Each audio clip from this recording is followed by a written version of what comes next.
Hello mga kapatid, ito yung ulam natin, yung sinigang. Ayan o, ito yung ulo malaki o.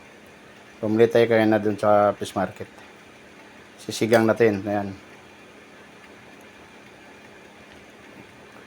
Ayan. At ito na yung pitsay na hinarbis ko dun sa rooftop. Dito natin nilalagay yun.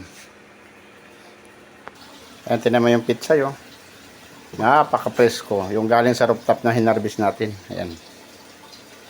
Fresh na fresh. Walain mo, isang buwan pa lang nakaka-harvest na siya kagad. Oh. Basta magsisipag lang. Sipag lang talaga puhunan dito. Medyo makakatipid-tipid sa ulam.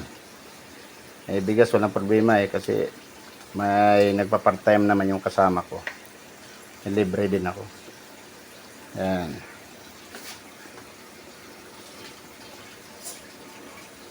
Ito yung ulam natin. Thank you for watching. God bless you all. Ingat, ingat, ingat.